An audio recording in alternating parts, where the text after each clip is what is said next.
The RNC is going to be behind this race, and Jack can win. Now, let me tell you, if you didn't vote for him, if you supported another candidate, that's fine. That's what primaries are all about. That's what America's all about. It's fine. But now you gotta back the Republican nominee. You got to back him because we have a real chance of winning this state. And Mikey Sherrill and the Democrats would be disastrous. And the eyes of the nation are going to be on this race. And in many ways, this is also a referendum for Trump. I've had a lot of people on social media attacking me today. Jack Ciattarelli was the only guy who asked to come on my show, believe it or not.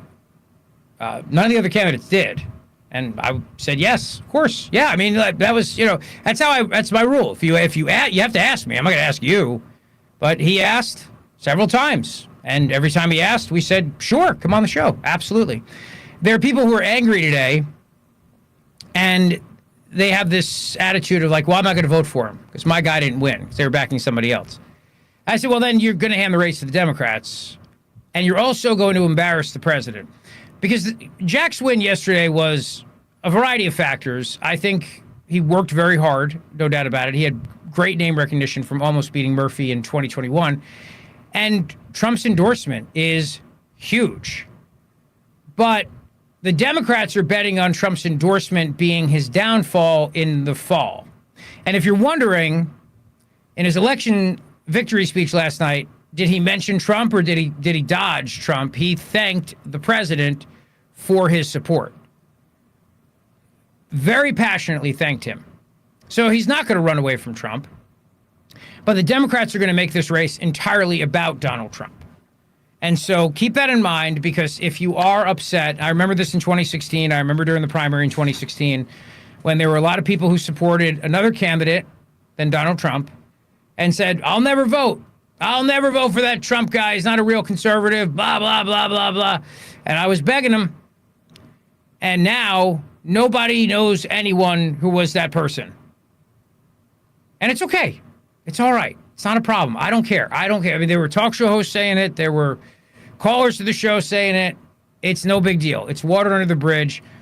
But take some time, process your emotions if you're upset, and then get on board and work hard to get Jack Ciattarelli elected and flip the assembly to Republican. And we got a real shot here at making this a big story, because the Democrats and the media will frame this election as a referendum on Donald Trump, when it needs to be a referendum on the Democrats who have ruined New Jersey and have just driven up prices on everything, including energy. And those electric bills are about to hit big time very, very soon. So I think Ciattarelli wins. I really do. I told you yesterday my prediction was going to be Ciattarelli and Mikey Sherrill. I was right about that prediction. I'm predicting Jack wins. And I really, truly feel that way. Now, just so you know, our next live show at the Grand Hotel of Cape May is June 20th. Jack will be our very first guest on the show that day at 3 p.m. He may be in person. He may be on the phone. He has an event in North Jersey that night. And as you know, on a Friday in the summer, it's kind of tough getting from Cape May, which is literally the most southern part of the state, and he has to go all the way to the most northern part of the state. So I don't know if he'll be in person or not. But we're going to give him a hero's welcome on June 20th, and we're going to work really hard that day and every day to get him elected. We're also going to have some other great guests that day. So I hope you'll join us on Friday, June 20th at the Grand Hotel of Cape May, New Jersey. And I'm optimistic that if Jack won't be able to be in person at that one, hopefully he'll be able to be in person at the one we do in August. But he's grateful, and he'll be on the show next week. And he just wanted me to extend to each and every one of you who voted for him. Thank you. If you did not vote for him, that's okay. Just please vote for him in November. All right? That's all I ask. I didn't say a negative word about any of his opponents during this election. You know my policy. You know my strategy. I know the day after what it's like. I was a Republican county chairman for 7 long years. And every day after the primary, I had to bring the party back together. And there's a lot of bad, hurt feelings after political primaries, but that's the process. And it's okay to grieve over the fact that your candidate lost, but it's not okay to stay home in November. It's not okay to help the Democrats win. That's not okay, because they've done enough destruction to the state, and it will also be a major referendum against Donald Trump. So whether you were a Spadia guy or whether you were a John Bramnick guy or somebody else, Mario Kranjik already has put out a statement today, and I commend him for it, endorsing Jack Ciattarelli and urging all of his supporters to work and back him and get him elected. I'm hopeful the other candidates in the race will do the same. If they don't, that's a real sign of, in my opinion, a lack of character. Because you gotta do it. That's just the game. And it's funny because you will not find a radio host who was a never Trumper. We know who they were. You will never find anybody who was like, I'm not voting for Trump. He was mean to Ted Cruz's wife. But you know that there were people like that. It's okay. You can be angry, just vote. That's all I ask. All right? We'll talk more about that as the show goes on today. On the national front, there's a lot of fun, crazy stuff going on. The White House Press Secretary Caroline Leavitt spoke today from the White House. She had a lot to say as well, including on China and what's happening in L.A. and the craziness that's going on in California. Gavin Newsom, who at this point right now is on the trajectory to become the Democrat nominee for president in 2028, he's decided he's going to use this moment to be the guy who leads the rebellion against Donald Trump. I mean, literally a rebellion against Trump. He's calling for that. And he's literally saying that Trump is destroying America and destroying the American democracy. And we have audio of that, too. Let me just tell you, Newsom is a slimeball chameleon political shapeshifter. But he sees an opportunity here. And that opportunity is he thinks that he can be the guy who is able to garner as much attention as Donald Trump is, being the resistance, and that will parlay him into the nomination in 2028.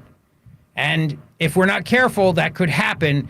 So we're going to do our best to expose him as the freaking fraud that he is. But I don't know what this virus is, this rage virus that apparently now these people in Los Angeles are totally peaceful. Then they see a member of the National Guard and they lose their freaking mind. Some sort of rage takes over, and then they start firebombing police cars and destroying property. But up until that moment, till they see a National Guardsman, they don't do anything. They're perfectly peaceful and fine.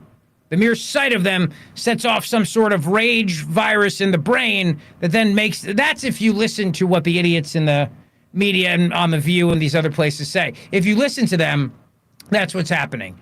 It's a rage virus. These are normally peaceful people. Until they see the sight of a person in a National Guard uniform, at which point then they become violent. Then and only then. I don't know what this virus is. I imagine it was created in a lab by Fauci and in Wuhan, China. I imagine so. But let's begin with some audio, shall we, on Gavin Newsom, the opposition here. And this is the key here. What you have to realize about Newsom, he's good. He's good, man. The guy's slick. He's good. Slick Gabby, like Slick Willie. He's slick and slimy, and he loves to go out there and get attention for himself. He loves it. So let's start with cut number 14. Take a listen.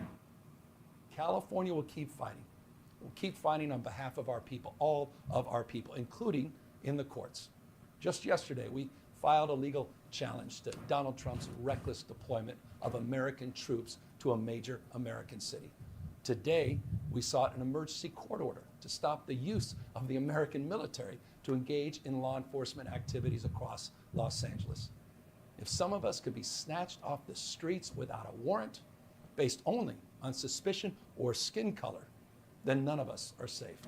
Authoritarian regimes begin by targeting people who are least able to defend themselves, but they do not stop there.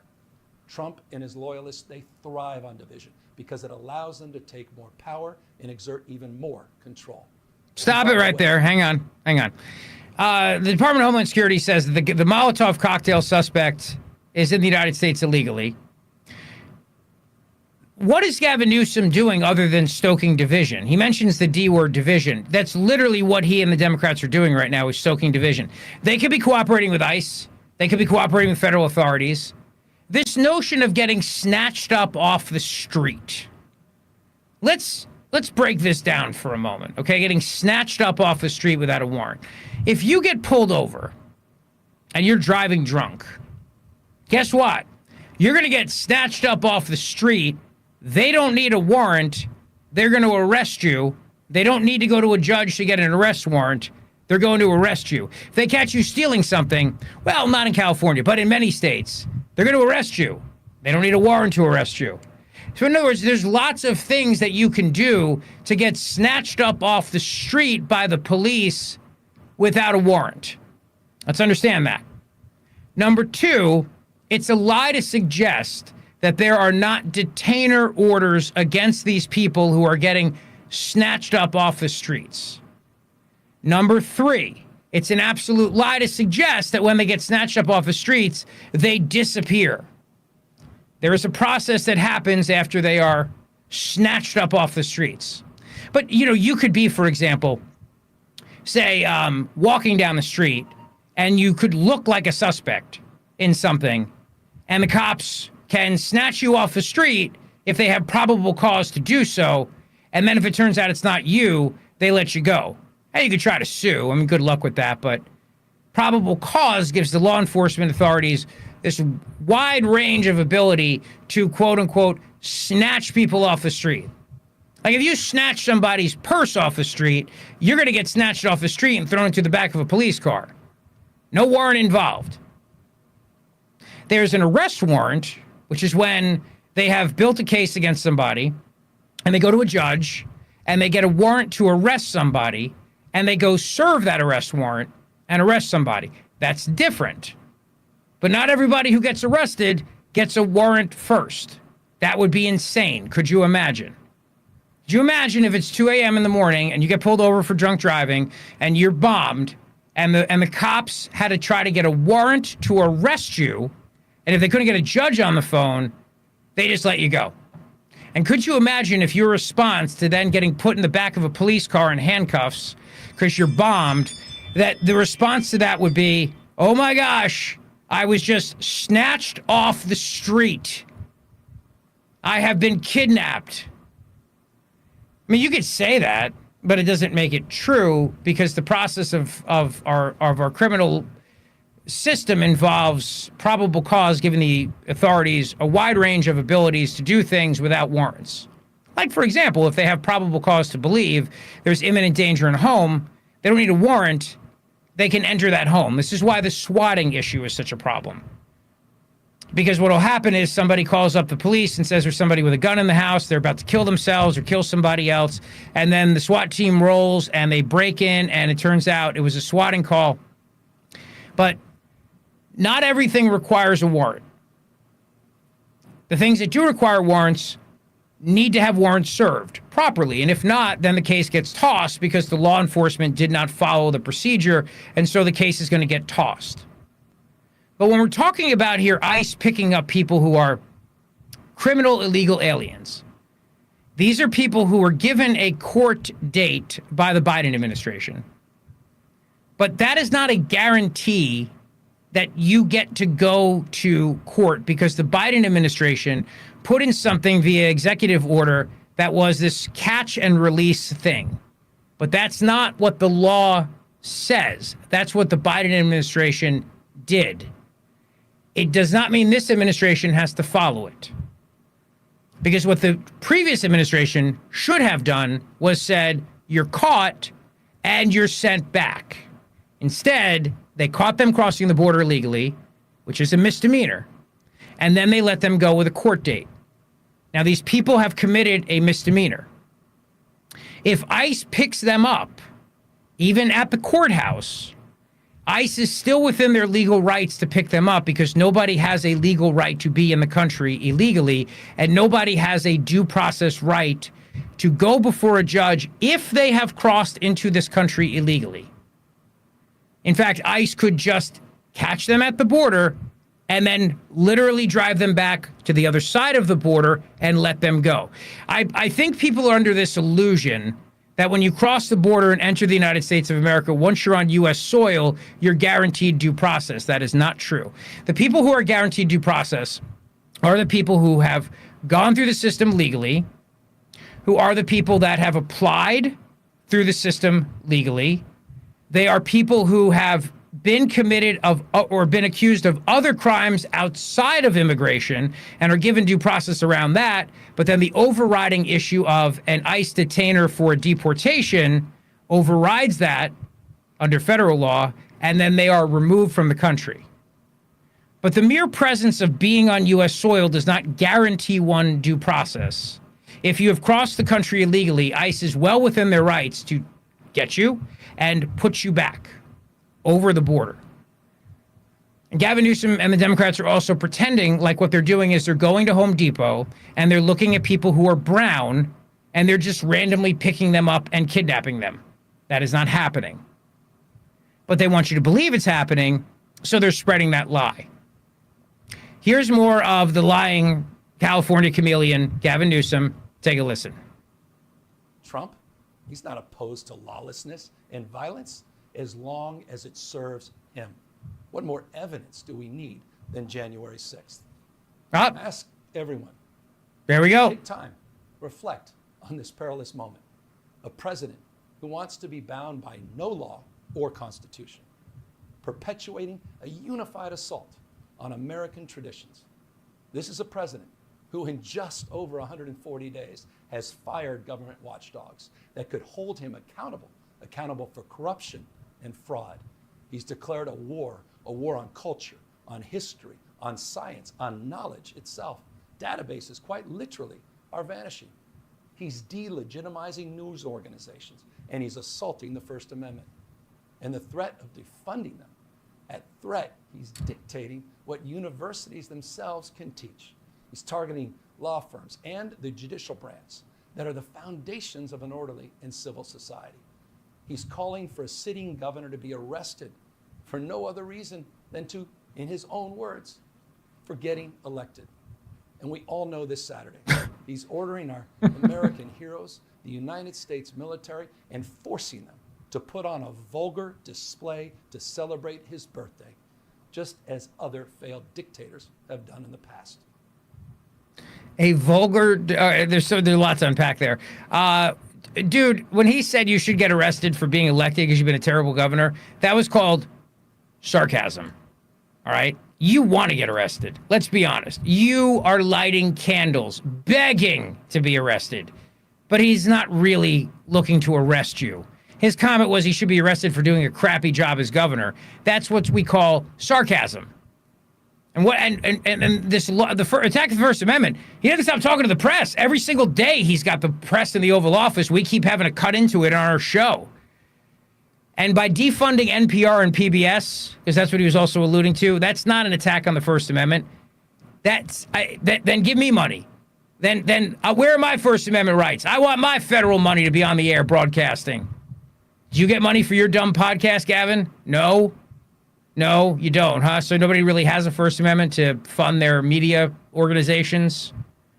Nobody has a First Amendment right for government money to be able to make sure that they're on the air or on the stream or whatever it is? No. This idea that Trump is a fascist and an authoritarian and having a military parade on his birthday, which happens to be Flag Day. Flag Day came first. This is an important point. Literally came before his birthday, and the fact that Flag Day is Donald Trump's birthday is a fun coincidence, but it doesn't change the fact that the military parade is about celebrating the military's accomplishments, like doing things like defeating Hitler and the Nazis. And I think people are making way too much of a parade. I don't think you'd be complaining if there was a pride parade on your birthday, would you, Gavin Newsom? Probably not. And there's lots of pride parades. Every freaking day there's another one. Seems like the rainbow parades happen all the time. But Gavin Newsom is the ultimate tyrant who had a guy arrested for surfing during COVID when he was out there by himself on a surfboard. I don't know who he was going to give COVID to. Fish, Aquaman, a killer whale, I don't know, but that guy was arrested. He was a tyrant who shut down businesses. He was a tyrant who mandated people get a COVID vaccine. He was a tyrant who said kids couldn't go to school. You had to wear masks. Stop with the tyrant thing. because you have been one of the biggest tyrants. You banned people from being able to have the power to own gas-powered vehicles. That's a tyrant move. Just like you banned plastic bags and all the other tyrannical things that you people on the left do all the time. As far as sending in the National Guard to control unrest, that means then Eisenhower was a tyrant, JFK was a tyrant, LBJ was a tyrant. Well, LBJ kind of was a tyrant, but for other reasons. Nixon was a tyrant. George H.W. Bush was a tyrant. These were people who were all tyrants for sending in the National Guard to quell unrest in American cities and do things like help black people. So I don't want to hear this nonsense.